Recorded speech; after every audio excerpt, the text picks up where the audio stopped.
No, to je bilo Cvetje v jeseni, zdaj bomo pa še skupaj zaigrala eno italijansko pesem od kantavtorja Lucio Battistija, ki se v slovenščino prevede z Mislim nate in se lepo pokriva z tematiko maminega romana. Io lavoro, penso a te, torno a casa, penso a te, le telefono, intanto penso a te. Come stai?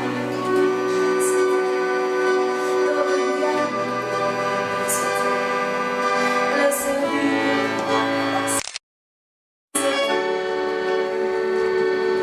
Non so con chi adesso sei. Non so che cosa fai. Non so dicendo cosa stavo pensando. È troppo grande la città. Come noi. Sperano però si stanno cercando.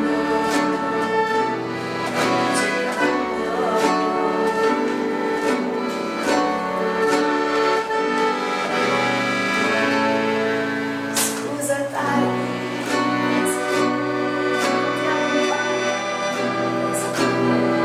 non sei stato niente, penso sono buio, penso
Medve, moram pojasniti, zakaj nastopava skupaj. Medve sta bile sošolki na Bežigrajski gimnaziji v Ljubljani, torej se poznava že zelo dolgo. Ampak nisva vedeli druga za drugo, da piševa, nisva vedeli, da sva se udeležili istega literarnega natečaja in šele, ko smo dobili seznam nagrajenk, sva, ker so bile same punce takrat med nagradami, sva videli ime druge in tako sva se povezali in sklenili, da bova knjigi predstavljali skupaj.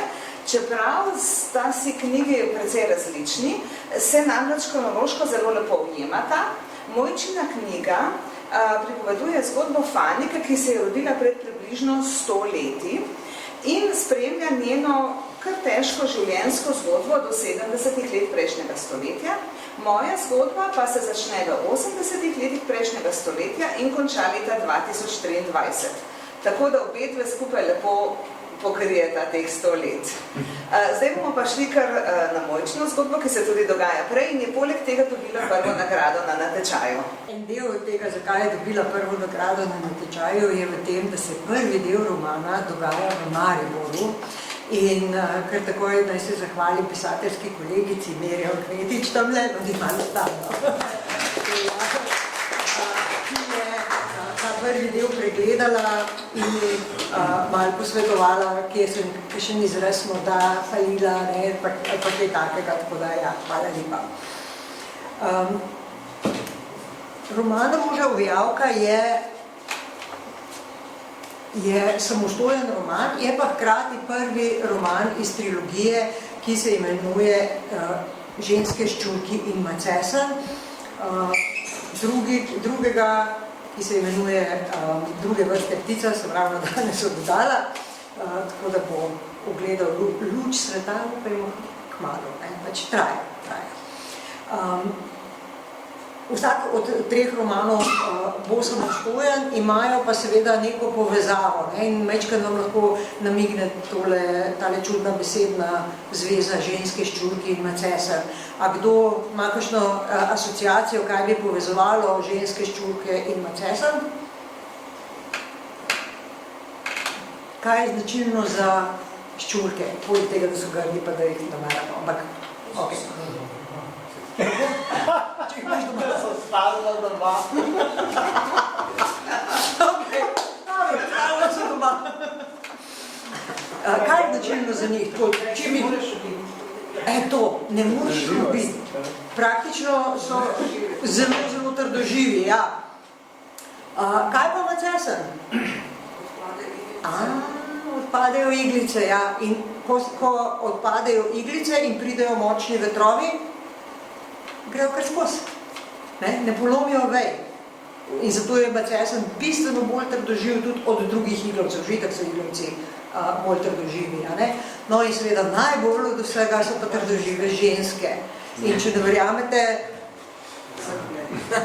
ja, preberite. Zdaj, nekaj vas je že prebralo, enega ali drugega od teh romanov, ja? Že kdo? Ja, bravo. Imate namen prebrati? Ja, ok. Ne bova vam kvarili užitka s tem, da bi vam preveč povedali celo vsebino ali kaj takega, nič bati. Kar bova bolj poskušali orisati tule je vzdušje. Kje se dogaja, kaj se dogaja, v kakšnem svetu živi zdaj v prvem delu ta glavna junakinja Fani, ki jo kličejo Fanika, tako mečkeno pomanjševalno, mečkeno tudi pokroviteljsko, kako je v tistih časih bilo. In najprej mogoče še to. Roman sem pisala, glavnino romana sem napisala med koronsko karanteno. Kar pomeni, da takrat se ni dal nikamer iti in se obdati z atmosfero, v kateri pišeš in nekako tako ni bilo to. Bili smo doma in jaz sem si zelo pomagala z fotografijami, kot so tele tule. Pomagala sem si z raznimi muzeji. Muzeji imajo, a veste, tudi za stare, za stare razstave imajo nekaj zapisano, nekaj fotografije tudi oni, pa naročala sem tiste njihove knjižice, ki jih lahko kupiš.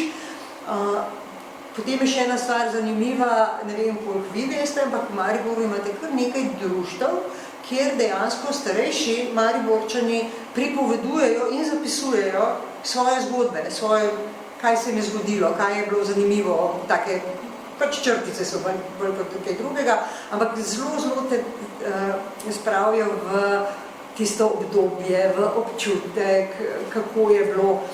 Posebej zato, ker je v slovenski literaturi drugače pa zelo težko najti nekaj iz meščanskega življenja. To nam je ta Jugoslavija in socializem dalo, takrat je bilo treba biti kmečki človek, pa delavska družina in take zadeve, tako da ni toliko opisov meščanskega dejansko življenja. No, tisti redki, ki so mi pa pomagali. Tole poznamo, tisto ta prvo itak. Vila Transilvanija. Tole tudi.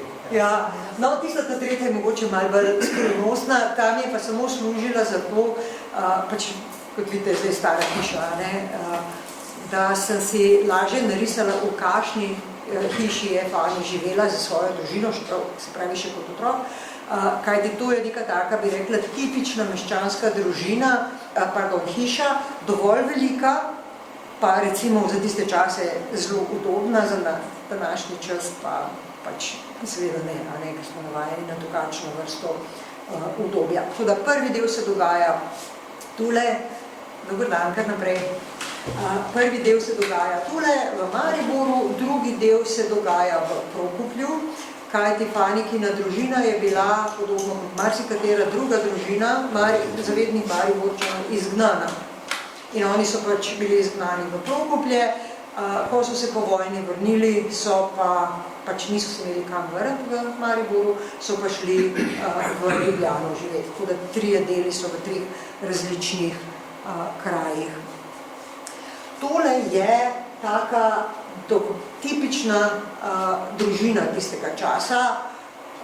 Najprej recimo lahko vidimo gospoda, ne, gospod in gospodar družine, ki je, prvič to, tle so vsi zelo lepo oblečeni, niti slučajno niso bili tako oblečeni vsak dan, ne, to je zelo zagmašno, kot pravijo, ne, zelo lepo so se zrihtali.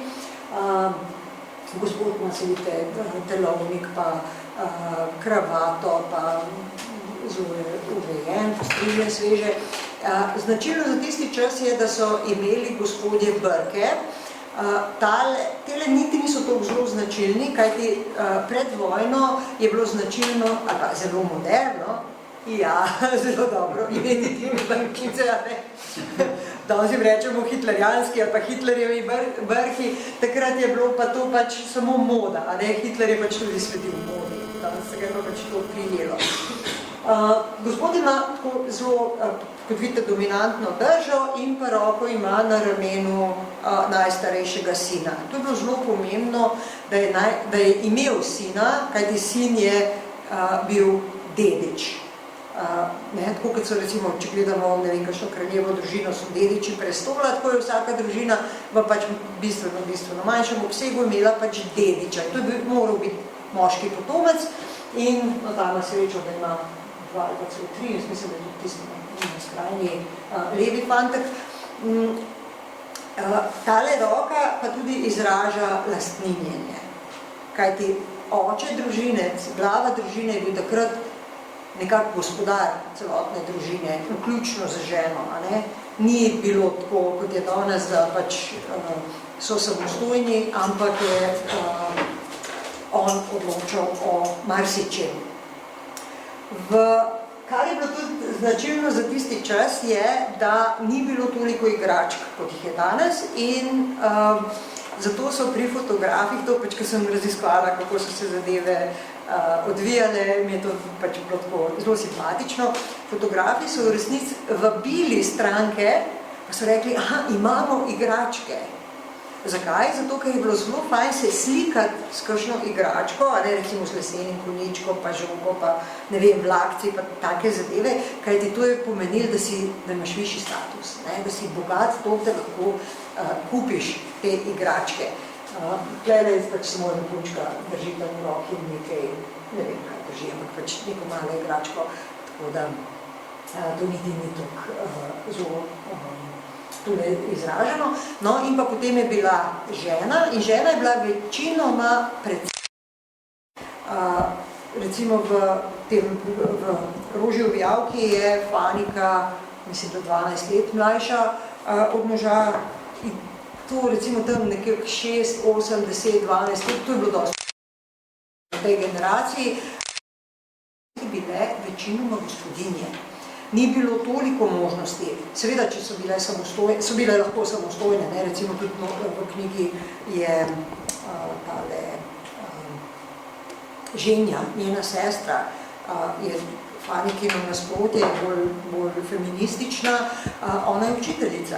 In kot učiteljica je lahko delala in se je lahko preživljala.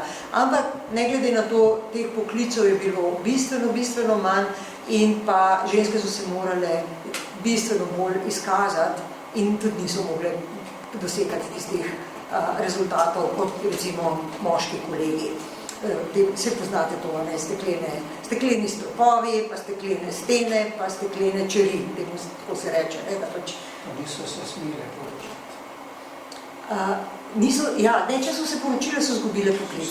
Ja, zelo dobro, ja. No, potem je pa kar nekaj simbolov, ki sem jih uporabila. Eden izmed njih je tale porcelanasta lutka. To ni tista, včasih nekdo iz publike reče, to je tista, ki so jo na posle dajali. Ne. V tem, tiste so kasneje prišle. Tiste so prišle, mislim, do nekih 70 letih iz Italije, ne. Ko so okrasne lutke, so bile tudi porcelanaste, pa tudi so imele zelo take razkošne oblekce. Te lutke so bile pa dejansko namenjene, da so se punčke igrale z njimi. Seveda ne tako, kot se danes igrajo, ker za roko prime, pa za nogo, pa ne vem kam butne, pa to ne bi zdržali, ne, treba je bilo zelo nežno se igrati z temi lutkami in kot pač porcelanni krhek, ne. Ampak so jih lahko oblačile, slačile, jih, ne vem, ujčkale in podobno. No in v tem romanu je njena lutka dejansko kaže ta Fanikin razvoj od otroštva, ko je lutka dejansko lutka in potem kako jo pač zaradi višje sile jo je tudi pripravljena zapustiti. Tole so 3 fotografije, ki so me prav navdahnile. Na prvi, tisti tam, so 3 prijateljice in Fanika je ravno tako sklenila zelo tako, bi rekla, otroško prijateljstvo, osnovnošolsko prijateljstvo še z 2 dekletoma in so, vsi veste, kako je to v recimo tistih zgodnih najstniških letih, so se pogovarjale pač, kaj je bilo v šoli, pa kaj jim je zoprno, pa kjera dušica jim ni v redu, pa, kot so sicer rekli učiteljica, pa profesorica, profesor, pa kjer fant jih je pogledal, a ne? Take stvari so takrat, pa hi, pa ha. To je to prijateljstvo. Vendar pa so te 3 uspele prerast in ko je prišla vojna, jih je seveda razdvojila oziroma pognala vsako na svoj konec, vendar so po vojni znova vzpostavile stik in obnovile prijateljstvo. Tako da je Fanika imela 2 dobri prijateljici praktično celo življenje. Na drugi, tale me je navdihnila zato, ker mi je fantastično to drevo, pa zelo velika klop okrog drevesa, potem sta pa dekleti, ki sedita zelo skupaj. Ne puščata dosti prostora med njimi, tako da meni je to pomenilo, da se vas pa res radi, res sta prijateljici, res si želita biti skupaj. In to me je navdahnilo za še eno prijateljstvo, ki ga Fanika sklene, ko je že krepko odrasla, ko je že v Ljubljani in tisto prijateljstvo je nekako najbolj zrel odnos v celi knjigi, kajti gre za ta pravo ljubezen, za tisto nesebično ljubezen, kjer njena prijateljica dejansko podpira Faniko v njenem lastnem razvoju. Se pravi, nima nekega, ne vem, nekih namenov, kot ima na primer njen mož, ali pa kot ima marsikdo drug, kot je zmeri nekdaj dam. Tukaj gre dejansko za tisto čisto ljubezen.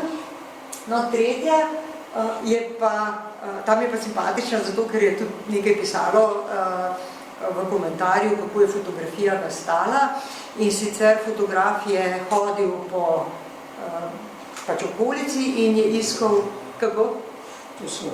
To so delali? V 60-ih letih. Ja. In je iskal modele, pač kaj bi slikal in mogoče kaj zaslužil zraven. No, in je naletel na tole mamo in 2 hčeri in je pač vprašal, če jih lahko slika in mama je bila zelo proti.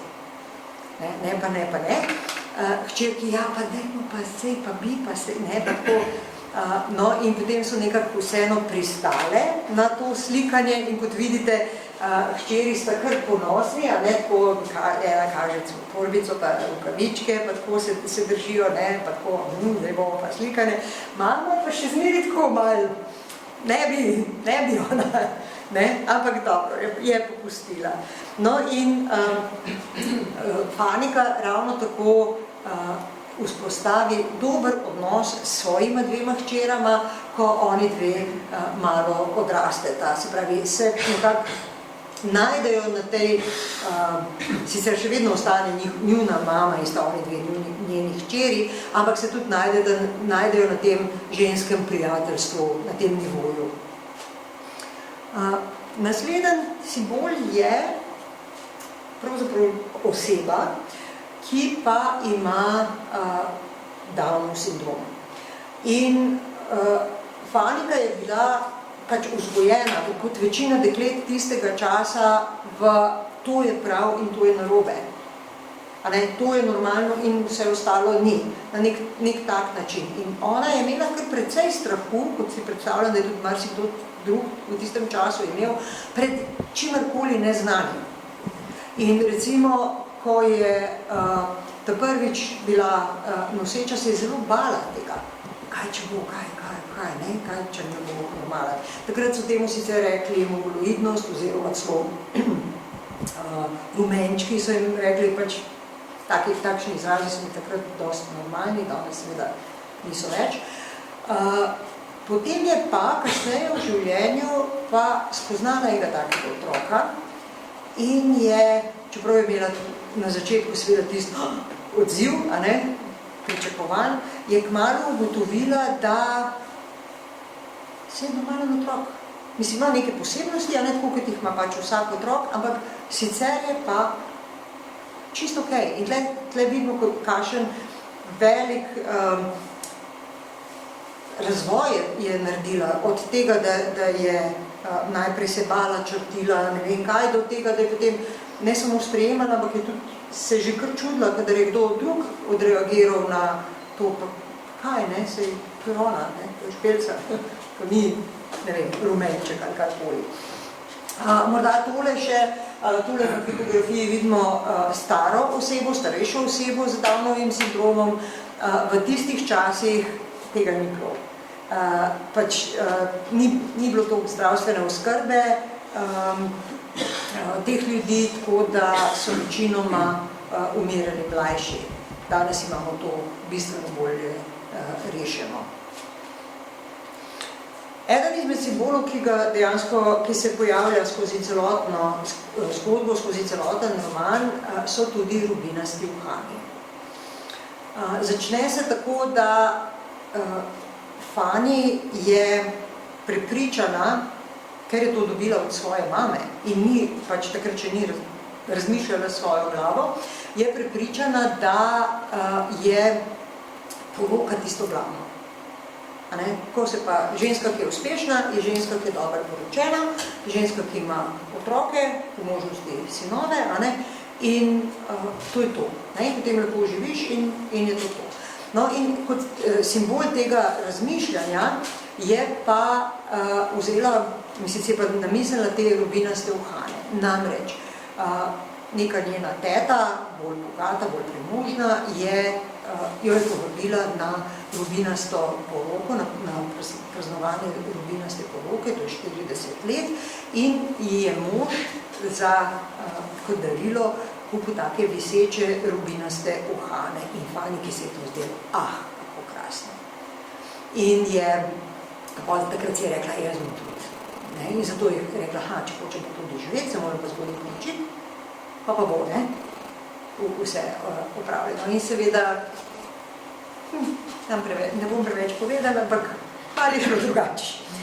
Se pa skozi ta simbol vleče, da se vidi, kako dejansko je se Fanny spopadala s tem in kako se je tudi razvijala, kako se je v njenih mislih marsikaj spreminjalo. Zdaj morda to, govorimo o času in roman se dogaja v času, kjer je bilo pričakovano biti roža v javkah. Pričakovano je, da je moški steber in je ženska se ovija okrog tega močnega stebra in on jo drži in ona je dekorativna, recimo. Danes je situacija popolnoma drugačna. Danes se od žensk pričakuje, da so super ženske. Vse znajo, vse zmorejo, vse naredijo, vse. Ne pričakuje, one to hočejo. Kako? Ne pričakuje se, ampak ženske to hočejo. Ja, Kakor kjera, namreč v čem je hakeljc v tem, da so izkušnje žensk iz preteklosti bile take, da so se včasih pač ovijale okrog trhlega stebra, kaj naj rečem. Da ni bilo, tista opora ni bila lepa, ni bila krasna. In zato pač, zato danes se marsikatera, niti ne da to hoče, ampak se boji česarkoli drugega. Je pa potrebno, ne, zato da bi roža ovijavka dejansko cvetela tako krasno, kot je tule, mora imeti zelo, zelo čvrsto oporo. Tako da tu sta vedno dva, ne? Zdaj, če se malo navežem na to, kar ste vi rekli, roža ovijavka pač sama ne stoji, ampak steber je bila tudi precej grca. Da deluje. Tako da ja, hvala lepa. No, zdaj je prišla na vrsto, bom tako nastala, da ne bom da ne boš imela kvadrat. Čakaj, takole, a zdaj je v redu. Torej, moj roman je dejansko v osnovi zgodba o ljubezni, ki je že od začetka zaradi družbenih in osebnih okoliščin obsojena na propad, vendar glavna protagonista tega seveda ne vesta, ker če ne, zgodbe sploh ne bi bilo. Roman sem napisala tudi zato, ker sem želela mlajšim generacijam predstaviti, kakšen je bil položaj v Jugoslaviji v 80-ih letih, ko je država že razpadala, ker me še vedno zdaj se veliko pojavlja jugonostalgije in kadar kakšen politik začne na veliko in široko razpravljati, kako je bilo takrat vse boljše, me dobesedno boli srce. Zaradi tega, ker sem jaz po tistih časih živela in se zelo dobro spomnim, kako je bilo. In to sem skušala prikazati v romanu, namreč kljub temu, da je Jugoslavija imela seveda tudi precej pozitivnih stvari, če bi država funkcionirala, potem ne bi doživela tako malo let in vsekakor ne bi tako krvavo razpadla. Tako da vas bo ta roman popeljal v 80. leta, takrat, ko smo imeli tele rdeče potne liste, ki so bili v bistvu, če primerjamo z preostalo vzhodno Evropo, veliko več vredni, ker z jugoslovanskim potnim listem bilo mogoče potovati po velikem delu sveta, v mnogo več držav seveda kot s potnim listom kakšne druge vzhodnoevropske države, in tudi v države, kamor celo zahodnjaki s svojimi potnimi listi niso mogli. Tako da je bil veliko vreden, žal pa se je v 80-ih zaradi hude ekonomske krize država začela zapirati, začela je omejevati prehajanje mej, o čemer seveda tudi pišem v knjigi. In to je takratne generacije kar precej prizadelo. Seveda je vse odvisno od katera generacija si bil, v kakšnem položaju si bil. Nekateri so bili zaradi tega bolj prizadeti, nekateri manj, ampak dejstvo je, da se je država zapirala, kar je bil velik šok potem, ko je bila Jugoslavija od konca 60-ih let do začetka 80-ih precej odprta država, vsekakor bistveno bolj kot druge vzhodnoevropske države. No, v začetku 80-ih let po Titovi smrti pač prenos oblasti ni bil dogovorjen, zato je bilo politična situacija zelo negotova, zelo konfliktna in to je neposredno vodilo v hudo ekonomsko krizo. To krizo smo občutili vsi, ki smo takrat živeli, seveda najbrž še bistveno bolj starejše generacije, ker mi, ki smo še študirali, ki smo bili še v srednjih šolah, niti se nismo obadali z inflacijo, ker pač denarja sploh imeli nismo. Ampak tudi mi, čeprav takrat še nismo vozili avtomobilov, smo seveda vedeli, da bencina močno primanjkuje. Zato je država v začetku 80-ih let uvedla zelo nenavaden sistem, ki ga ni poznalo veliko držav na svetu, par, tako da je lahko v ponedeljek, na primer, vozil avto samo tisti, ki je imel zadnjo številko registrske tablice parno, in v torek samo tisti, ki je imel liho številko, ker so pač skušali tako nekako prebroditi to, da bencina preprosto ni bilo dovolj, čeprav je bilo avto bistveno manj kot zdaj. Potem so ugotovili, da ta sistem ni najboljši, pa so potem uvedli bone, tako da je vsak lastnik avtomobila dobil določeno število bonov, s katerimi je moral pač priti čez mesec. Zato so bile takrat kar pogoste kolone na Petrolu tukaj, kot kažega tukaj. No, ampak pač tudi ta sistem bonov situacije ni olajšal. Seveda pa je primanjkovalo še vsega drugega, ne samo benzina. Primanjkovalo je seveda tudi kurilnega olja, zato pač v hišah nisi imel vedno tople vode, ker nisi jo mogel segreti. V stanovanjih je bilo najbrž drugače, domnevam. Primanjkovalo je, kave je primanjkovalo, banan, pralnih praškov, ženskih vložkov, skratka pomanjkanje je bilo kar precejšnje in tukaj so zelo pomembne bile zveze in poznanstva, ker si moral poznati prodajalko, da ti je povedala, kdaj bo prišel, da si se sploh lahko pravi dan postavil v vrsto. Če si jo pa zelo dobro poznal, pol pa niti v vrsti najbolj ni bilo treba stati, ampak tako ni bilo to veliko. Ampak je bilo pa to tudi obdobje Sarajevskih olimpijskih iger. Te igre so bile nekaj posebnega v svetovnem merilu. Bile so prve zimske olimpijske igre v katerikoli komunistični oziroma socialistični državi. Jugoslavija je bila zaradi teh iger poznana po celem svetu. Kamorkoli si prišel, samo menil si Jugoslavija, vsi so rekli Sarajevo in to že seveda so napovedane že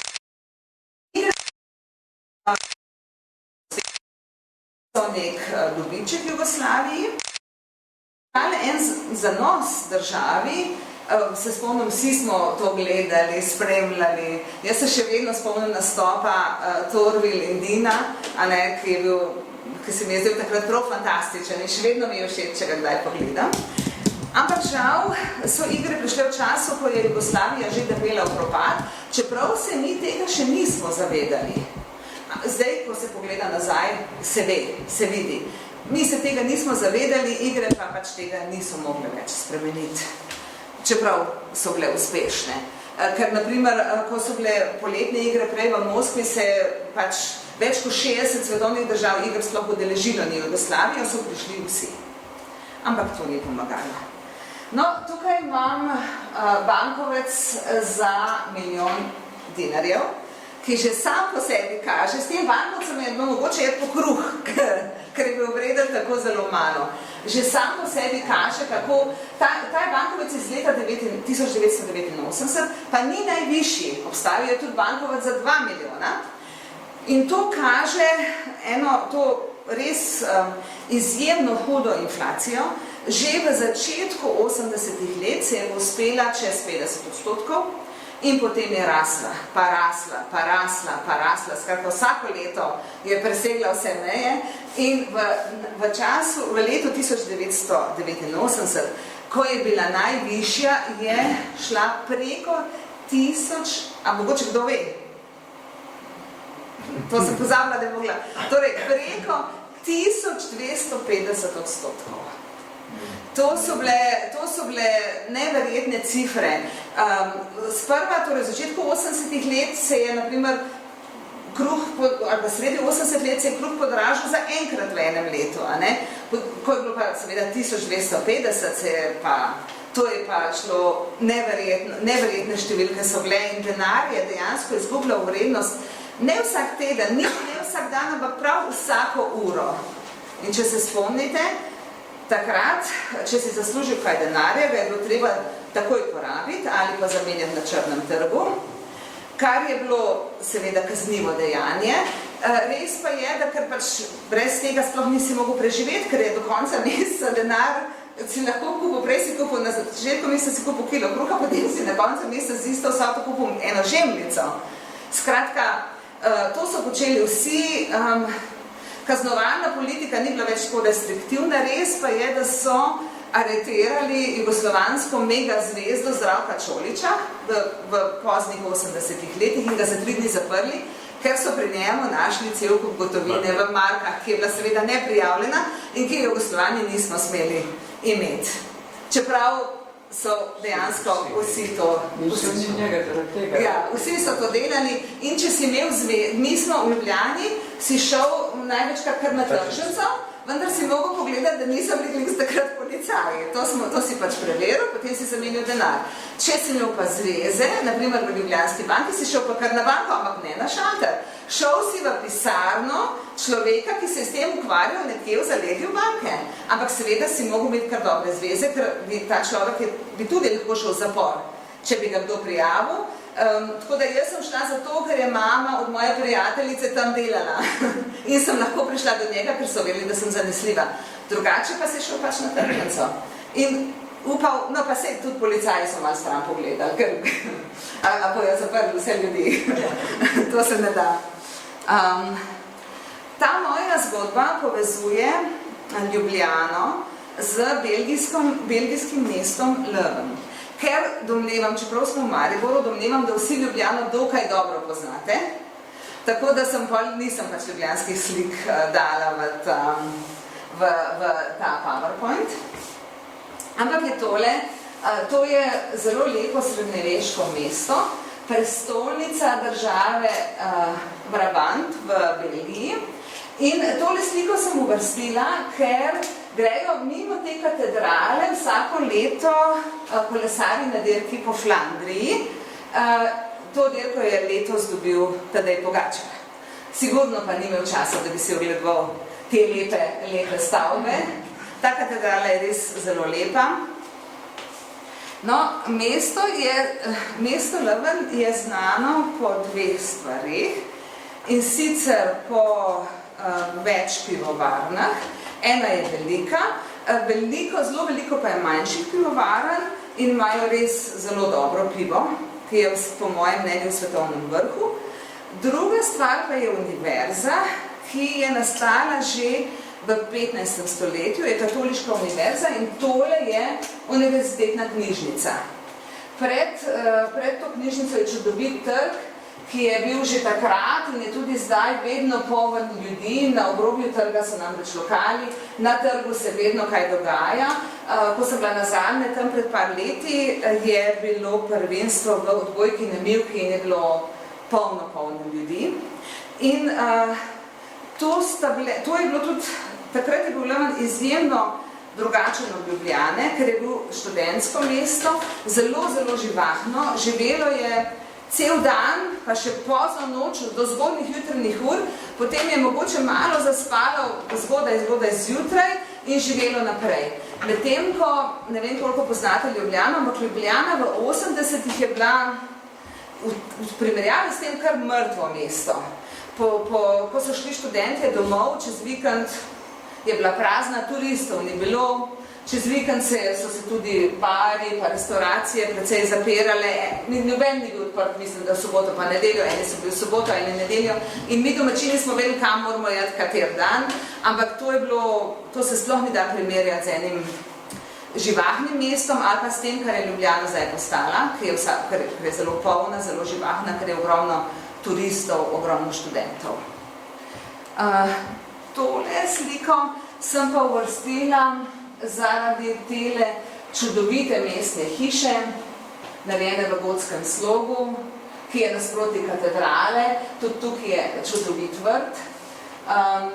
Tako da Leuven je zdaj postal izjemno turistično zelo živahno mesto in spet vidim veliko povezav z Ljubljano. Takrat sem videla povezave v tem, da je bila Ljubljana prestolnica enega manjšega dela države in tudi Leuven je bil prestolnica manjšega dela Belgije. Zdaj pa vidim povezavo v tem, da imate obe mesti zelo lepo središče in ogromno turistov. Mogoče še naj bi omenim to, da ko sem pisala roman na koncu, jaz sem novinarka in ker sem opazila, da zaradi novih tehnologij ljudje beremo krajše tekste, sem se zelo trudila, da sem roman skrajšala na način, upam, da je zanimiv od začetka do konca. Izločila sem odstavke, ki bi bili lahko dolgočasni, izločila sem tudi celo poglavje, ker se mi zdelo, da ni to pomembno za celo zgodbo.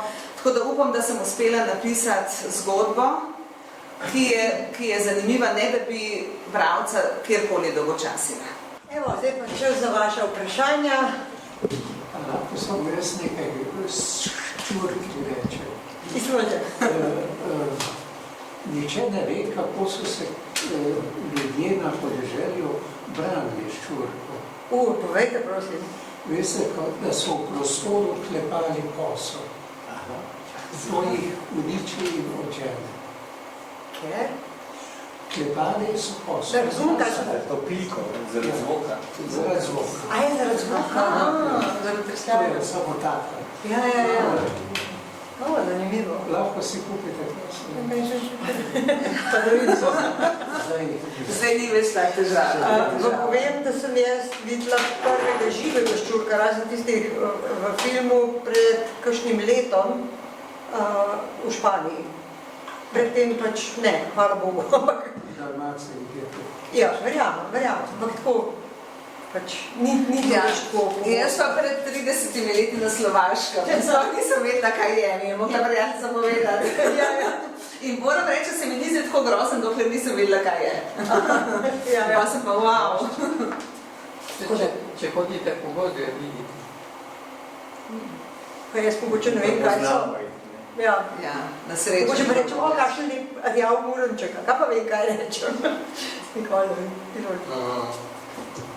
Jugoslovanski dinari so imeli stevke. Ne mislim za Jurija, pa to, ampak za 1 milijon dinarov je bil nek drugi izraz, ne vem, ali je bilo 10 milijonov ali je bilo 100 milijonov. Me zanima, če se to spomni. Jaz se spomnim... Kako je bilo to razmerje? Jaz se spomnim, da je bilo najprej za 10 din Jurija in potem, ko je teh 10 din, ker je Jugoslavija, mislim, da že v 60-ih izvedla eno denominacijo in potem je bilo teh 10 din, mislim, da 1000 dinarjev, ampak smo še vedno rekli Jurija in potem je ta Jur napredoval, ampak potem tudi jaz se spomnim, ker sem jaz razlagala, ko je prišel me kakšen tujc obiskat, pa sem rekla, da je to Jur, ki je bil na začetku 10, pa so pa rekli, pa čak, kako je pa zdaj milijon, ne? Tako da mislim, da se je ta Jur, mogoče, da je bilo to ta milijon Jurja. Pa ravno to, to vrednotenje, ki je bilo prej, stara dikcija ostala, tako da to, kaj so ljudje govorili, pa to, kaj je pisano na denarju, nikoli ni bila ista vsota. Ne. In še danes tisočak se prežira milijon. Seveda, 1000 evrov Jurja. 1000 evrov je še danes Jurja, ja. To je res. Stara znivo, tako stara. Še benc je bil posodni milijon. Ja, res. Sam se je zelo hitro spreminjalo. Sej, mislim, da ko pride inflacija v ene državi, tako se ve, da z enimi normalnimi spremembami se ne da več nazaj. Drugače, največji bankovec, sicer to je že iz Zvezdne republike pri Jugoslaviji, se pravi, največji bankovec je pa bil za 20 bilijonov. V Srbiji tisti, mislim, dol Srbija. Ja, tak model bankovec. Ja, tega sem videla, čisto. Mislim, da ima 20. Hvala Bogu, da mi tega nismo doživeli, ker je bilo še prej dosti težko, Oni pa še zdaj ni, še zdaj situacija tam ni lahka, pa je že toliko let menilo od vojne. Žal. Če imaš še kdo kakšno vprašanje, na dan z njim? Če ti povedala o depozitih. Aha, zdaj me več ljudi sprašuje, ko prebere knjigo. Naprimer, Primorci vedno vprašajo, pa kaj je bil ta depozit, pa zakaj je to model? Primorci ne vejo, torej Jugoslavija je leta 1983 uvedla depozit, zato ker je hotela pač preprečiti, da bi ljudje hodili čez mejo in dragocene devize, ki jih dejansko ni bilo, porabili. In oni so se odločili, takole bomo zdaj naredili, ne bo nič tega več nakupovanja v Trstu in drugje. In so dali depozit, ki bo takrat 5000 dinarjev za prvi prehod meje. Potem pa za vsak naslednji prehod meje si mogel plačati še 2000 več, torej 7000, 9000. Ko si ti to plačal, si pač pokazal položnico na meji in oni so ti štempljali potni list, absolutno, vedno so štempljali, takrat seveda se ni prehajalo z osebnimi izkaznicami. In oni so imeli tam lepo evidenco in vsakič si mogel prinesti položnico z večjim zneskom. Res pa je, da si ta denar po enem letu dobil nazaj. Samo inflacija je bila najprej od začetku tega 50%. Potem pa se je seveda vsako leto še povečala. In ko si ti dobil to nazaj, je bilo vredno pol ali še manj od tiste prvotne vsote. Res pa je, da so bili na primer vsi, ki so živeli v malo obmejnih pasovih, oproščeni tega, pa če si šel na službeno pot, si bil oproščen, ampak za študente pač ni nič pomagalo, ker si mogel plačati, če si hotel čez mejo in je bilo to kar hud udarec za ljudi. Oni so res s tem zajezili to nakupovanje v Trstu in to, ampak so žal udarili tudi vse druge, naprimer konc koncev tudi mene, ki nikoli nisem prešla nakupovati v Trst. Pa sem kljub temu morala to plačevati. Seveda depozit se je izkazal za nesmiselno potezo, absolutno nič ni prispeval k manjšanju finančne krize in so ga potem čez 2 leti ukinili. Zdaj, mogoče je, ko gledaš nazaj, se ti zdi, pa sej samo 2 leti, ni nič takega, ampak vse je odvisno od tega, v kakšnem življenjskem obdobju si ti, predvsem pa je to dejstvo, da ti nisi vedel, koliko časa bo to trajalo. A bo to 2 leti, a bo to 5 let, a bo 10 let. V glavnem, za nas je bil to izjemen šok, ker vem, da Jugoslavija se je zelo ponašala s tem, da je odprta država, da lahko potujemo, čeprav je bilo seveda težko, ker nismo imeli visokih zaslužkov, potem pa takole, čez noč. To je bil zapor. To je bil zapor, ja. Je bil zapor. Zdaj, če nekdo ni veliko potoval, načeloma res ni prizadelo, ampak žal. Lahko so te pa obiskali. Mogoče je bil to trik. Ampak nekaj v zvezi s kavo bi jaz povedal. Tukaj, ko je stara Trta, je bilo v enem letu, ne vem kdaj natančno, približno 270 Romov oziroma ciganov prijavljenih v tisti hiši. In kaj je bilo? Oni so prihajali iz Kosova, so muslimani, to je zelo pomembno, in sicer zaradi tega, ker so v teh konfliktih med Srbiji in Albanci stopili v stranstvo in so jih Albanci enostavno izganjali. Ampak s čim so se ukvarjali? Takrat ni bilo kave. Edino mesto, ki je imelo s sosednjim z mejo neposredno zvezo, je bil Maribor. Se je usedel na avtobus, šel na mejo, šel preko Debele Derti, kupil kave, koliko je hotel in prinesel nazaj.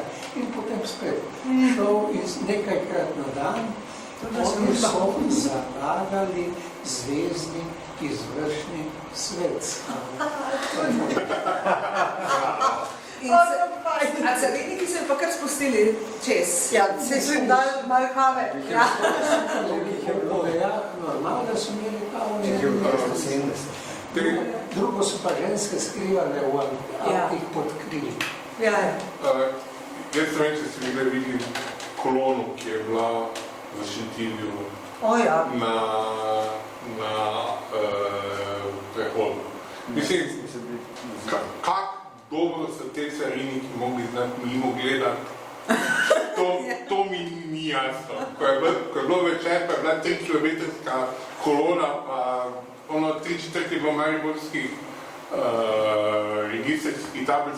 Kak fejs so mogli te ljudje znati mimo pogledati, to je čudovito. Tudi to je del. Tudi to, čeprav takrat, ko je bil depozit teh kolon, dejansko ni bilo, ker so res dejansko zelo zamejili. Takrat sem jaz pa še bil malego spremljali. Jaz sem bil 2 leti kasneje začel kavo švercati. Šef carinar je bil en Črnogorc. To malo spet. Ok, potem vas pa vabim tamle na spodnjo stran. Kako? Na spodnjo stran. Na spodnjo stran, ja, ki še malo hladnejša, pa malo par piškotkov v takih stvari. In pa seveda vsi ste vabljeni k nakupu, si ti postavljate, tamle so knjige, pri nama jih dobite z popustom. In pa tudi sem.